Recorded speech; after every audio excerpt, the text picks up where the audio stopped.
write in anger, but I always write with joy, but sometimes I write with passion. And I clearly write from an emotion, not an idea. I know that. But my voice is how I feel about something primarily, and how I think about it would be derived from that.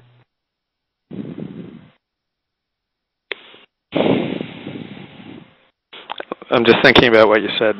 Think more. I'm in no hurry. Take your time. Thank you. I appreciate being able to think. I don't just ask questions from a list. How was the experience of writing your book? Well, the book on Bill,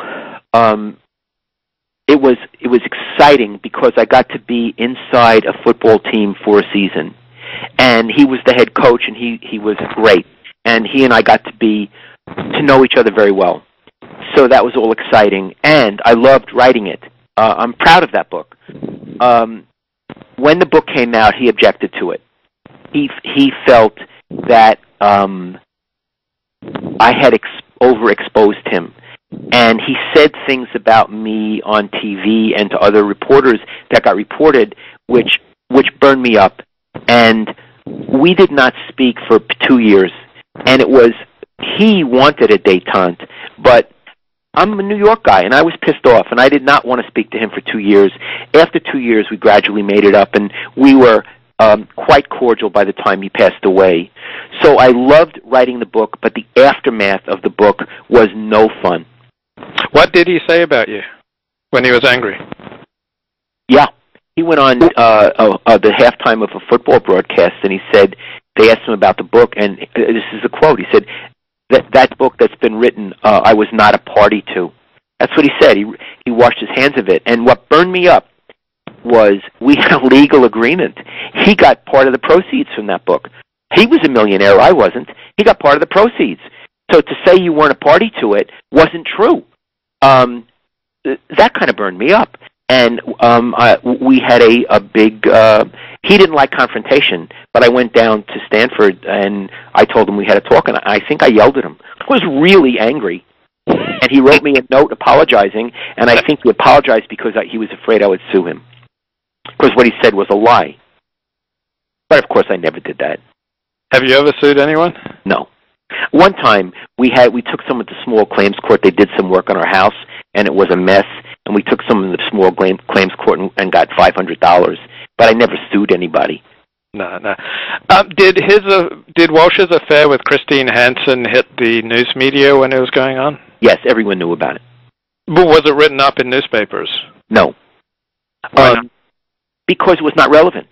You know, his private affair had nothing to do with him as a coach. I know players and coaches all the time who are having extramarital sex. I never write about it. If I were having extramarital sex, I wouldn't think it would be anybody's business but my wife.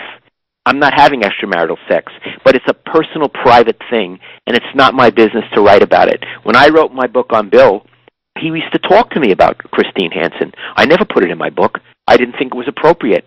And what burned me up about Bill was that he felt I had overexposed him, because I had him maybe 3 or 4 times in the book saying fuck. He didn't like to be perceived as someone who said fuck. He said fuck. He was a football coach. He said it all the time. And he criticized certain teams, and that was in the book, and he didn't think that was okay. But, my God, he's told me all about Christine Hansen on tape. And I never put that in. I protected him because I didn't think that it was what an honorable man would do, to do that to another man, even if he was stupid enough to say it.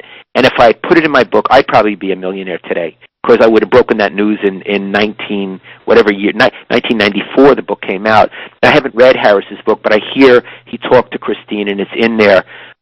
Maybe Bill gave him his blessing. Do it, but I never wanted to do it because it was not relevant to him going back to Stanford, and I just didn't think it was morally a proper thing to do. So that was a moral absolute. Why haven't you read Harris's book? I have. I feel like I've read and dealt with Bill's life a lot. My wife's yelling, "I'm on the phone." I don't want to go over his life again. I did that enough. I would say that's the primary reason. Harris never involved me in the book. He called a lot of other people, a lot of my friends, and asked them questions about Bill, but he never called me about it. He didn't, reach out to me, which I thought was odd, considering I know more about Bill than any other sports writer. So I guess maybe that turned me off. But in addition, not maybe, that did turn me off. But in addition, I think maybe I've had enough of Bill's life. Did you read Jeff Pearlman's book on the Dallas Cowboys? No. I'd like to read just like one paragraph to you and get your reaction. Okay. He's writing about Skip Bayless. Skip Bayless's book. Did you read Hellbent, his book on the 1985 Cowboys? No. Let me say something, Luke. I almost never read sports books. Okay. It's just not what I would do. But okay, let me hear the paragraph. Okay. While Skip Bayless attempted to ward off critics by noting that Hellbent featured 284 pages not dealing with Aikman's sexual orientation, he had broken two written-in-blood journalistic tenets. A, don't out people for the sake of book sales. B, you decided to ignore Rule A, know what the hell you're talking about. Do you have any reaction to that? I'd rather not get into it, and here's why. Because I never read either book, and I take books seriously, so I feel I would be irresponsible to comment on something I know nothing about.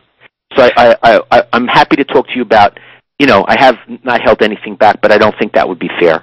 Right. Could we talk about the issue of outing? Okay. What do you think about outing? I never have done it. I never have done it, and the only chance I guess I really had to was to out Bill that he was unfaithful in his marriage, and I felt it morally repugnant. So I guess I'm not in favor of outing. And it's not even like a struggle for you. I mean, that's no, like not at all. A moral absolute for you. Yes, it's a moral absolute for me. Part of what I do is I have to be able to live with myself and think that I'm a good guy. I mean, that's what my father always said. That you have to act in ways that are honorable, and you have to live with yourself. And even if Bill was stupid enough to tell me about Christine, I was not going to write about it. And sometimes I think, did he want me to write about it? Like, was there some sort of weird thing going on where he thought if he could put it in my book, then he could show it to his wife, and that would be... I mean, I have no idea. I'm not that complicated, but I wouldn't touch it. So the idea of outing to me seems like a bottom-feeder thing to do. How would you have dealt, or maybe you did deal, like when Kobe Bryant got accused of rape and that whole circus? Would you have wanted to steer away from it? Did you touch that, and how would you? I don't remember if I touched it. Was he ever convicted of anything? No, I believe he reached an out-of-court substantial settlement with the girl. Yeah, I don't think I wrote about that. That was a Minnesota story. I didn't know him. I didn't know the facts of that. I have very strong opinions about how athletes comport themselves. I always was very hard on Barry Bonds because I thought that he was a marginal person. I think that he is a marginal person. I could be wrong. Maybe he's the greatest thing in the world, but I never noticed it. So I was always very hard on him, and I'm not reluctant to criticize people if they act in crummy ways. I guess it's part of what I do. I just don't want to louse up people's private lives, especially if someone is cheating in a marriage. You don't know the reasons. How would I get into the middle of that marriage? Did you ever cover, or have you covered court cases, criminal court cases with starring athletes? No. I don't think I have. No. One of the things I like about sports is that if you want, it can be a pretty simplified endeavor.